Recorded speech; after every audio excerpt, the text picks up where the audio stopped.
Porque los residuos orgánicos líquidos de los hogares de Asunción están siendo vertidos teóricamente solo en la bahía de Asunción y en el río Paraguay.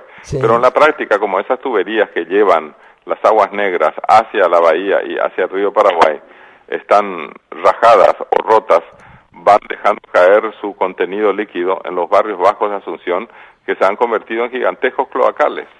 Para eso también hay tecnología en el Mercosur. Es decir, todo lo que sea integrarse mejor al Mercosur en términos legales, económicos, sociales y medioambientales, eso solamente puede favorecer al país. Pero no podemos estar ahí sentados condenando la injusticia con que nos tratan y tal. Tenemos que abrirnos a Europa, a los Estados Unidos y a la Alianza para el Pacífico para salir adelante.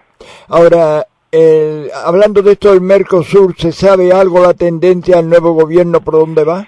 La tendencia del nuevo gobierno está en hacer respetar las normas internas de Mercosur, en ser conscientes de que Paraguay no puede pasar por humillaciones de ninguna clase.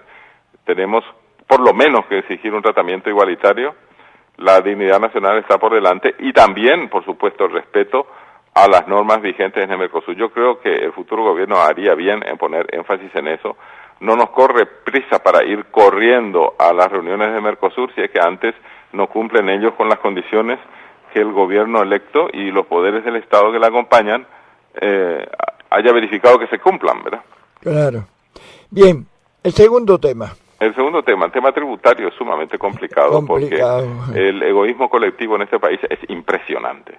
Resulta que los estratos poblacionales que están mejor posicionados en términos de ingresos netos, en términos de ganancias siderales, los productos estrella en este país, que son la soja y otros cereales, más la carne vacuna, están teniendo ingresos extraordinariamente altos con ganancias nunca vistas antes.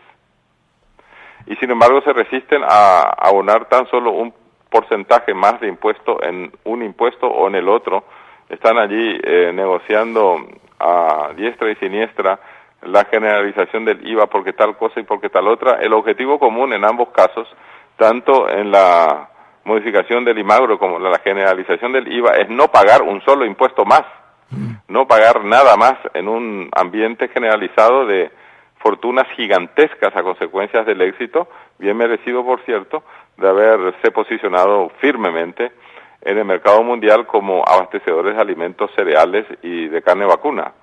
Solamente que hay que poner en práctica solidaridad social y para eso está el Estado, no solamente cobrando impuestos, tasas y contribuciones, sino aparte de eso están los gobiernos municipales también y están las gobernaciones, o sea, los gobiernos subnacionales, que son los municipios y las gobernaciones, todos ellos están pendientes de lograr un acuerdo o un pacto social entre los sectores poderosísimos en términos de ganancias y los sectores desposeídos, como los que viven en pobreza extrema. Si el gobierno, como parte del Estado nacional, no intermedia en favor de la gente desprotegida, ¿quién lo va a hacer? Claro. Sí. Bueno, y estamos en ese drama, padre. Va a ser difícil que entremos en temas técnicos de impuestos, porque eso se hace mejor en un seminario, se necesita mucho tiempo para eso, pero lo que hay que decir es, cuanto antes se modifique el IMAGRO en favor de un porcentaje común del 10% para todos, salvo las excepciones del caso, que siempre hay pequeños productores que no pueden o no deben tributar, aparte de eso, la generalización del IVA, salvo circunstancias especiales en las que no se permita la devolución del impuesto, por ejemplo, eso hay que tratar sí o sí en consenso, pero guiados por el espíritu de solidaridad social, ¿verdad? Pero aparte de eso que es tan necesario, padre Oliva, el impuesto inmobiliario es un hazmerreír de la cuestión tributaria en Paraguay. Parece que no resulta, ¿no? Pero no, porque resulta que están cobrando por hectárea y por año el equivalente a un pasaje de bus en Asunción, en tierras que son carísimas, ¿no? Sí. Con un valor fiscal que está por el suelo, cuando los valores de mercado están por las nubes, ¿verdad? Sí. O sea, el mismo Estado está colaborando a que los poseedores de tierra paguen pocos impuestos. Lo menos que se puede hacer es orientar el valor fiscal a los valores de mercado y actualizarlo cuanto antes.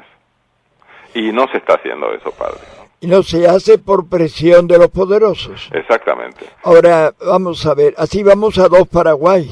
Y estamos yendo a 2 o 3 Paraguayes, Padre Oliva. El Paraguay sojero y ganadero, el Paraguay pobre y el intermedio. Exactamente, algo así, sí.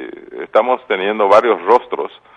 Lo que más preocupa es el rostro de la miseria, que se lo ve con rostro femenino, campesino e indígena.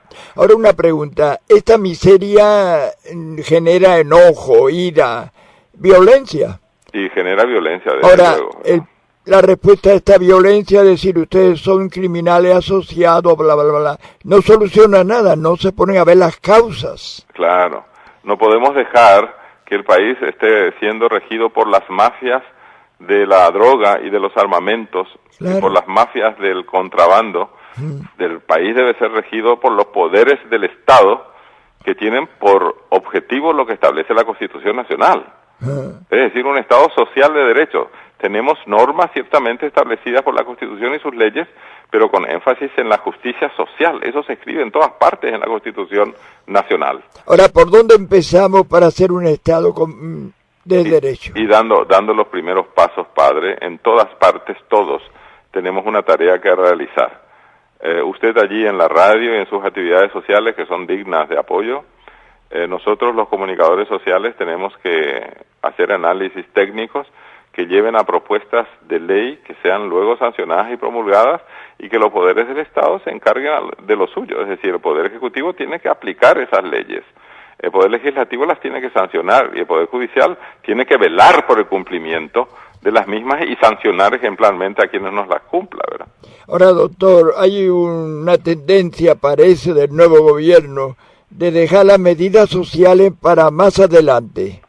Y sí, porque no está teniendo dinero en el presupuesto público. Yo creo que el nuevo gobierno, que está compuesto también por gente capaz, va a orientarse debidamente para que se empiecen a poner en práctica las reformas tan necesarias. Pero claro, la ciudadanía tiene que estar alerta, realizar ciertamente un apoyo crítico al gobierno, pero salir a la calle si es necesario para denunciar las injusticias. No podemos estar todos callados viendo pasar el carro de la historia como si no estuviésemos involucrados, ¿verdad? Sí, ahora, por ejemplo, los gastos reservados, los gastos de representación, ¿no podían ser disminuidos mucho? Pero por supuesto, solo que para eso hace falta mayoría en el Poder Legislativo y como ellos son los principales beneficiarios. No quiere. Y no lo hacen, por interés corporativo se llama eso, es decir, el cuerpo legislativo no está interesado en aplicar esa reforma porque ellos son los principales beneficiarios de la situación actual, que literalmente es un saqueo público, ¿no? Sí.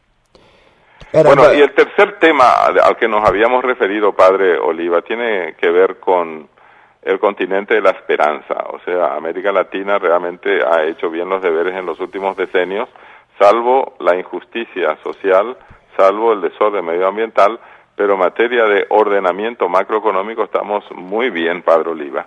Estamos, por ejemplo, con altas tasas de crecimiento, ya sabemos que el crecimiento es necesario, pero no suficiente. Estamos con control del déficit fiscal, aunque falte dinero en Hacienda, no estamos quebrados, ¿verdad? Estamos con estabilidad monetaria, tanto en términos cambiarios como inflacionarios, ¿verdad? Y aparte de eso, el índice de endeudamiento de toda América Latina está bajo control y en el caso de Paraguay el endeudamiento es muy bajo, está por debajo del 10% del Producto Interno. Es decir, que tenemos realmente una carretera enorme por la que podemos transitar, pero no podemos al margen de esa carretera dejar en miseria a 1.200.000 personas y descuidarnos del medio ambiente, porque de eso vivimos todos. Totalmente. Ay, Dios mío, sería una lástima que fracasáramos en este momento. Yo creo que tenemos que poner todos el hombro críticamente, sí, con conciencia cívica, sobre todo empezando a informarnos bien. Hay que saber cómo son las cosas y tenemos que saber que tenemos derecho, no solamente en la teoría constitucional o legal, sino que en la práctica tenemos derecho a formar parte de los progresos económico y social, y también medioambiental. Es decir, no podemos tolerar que una parte importante de la población esté al margen de los beneficios de progreso económico y social. Totalmente. Bueno, doctor, muchas gracias por esta charla tan importante. A mí me habla la gente después y me pregunta más, que entonces esperamos. Digo, no, va a seguir hablando otro día. Sí, con mucho gusto, las veces que ustedes quieran. Porque es muy importante tener ideas claras, como usted dice, porque eso mueve a la gente. Muchas gracias. Fuerza, Padre Oliva, y éxito en su radio. Igualmente, muchas gracias.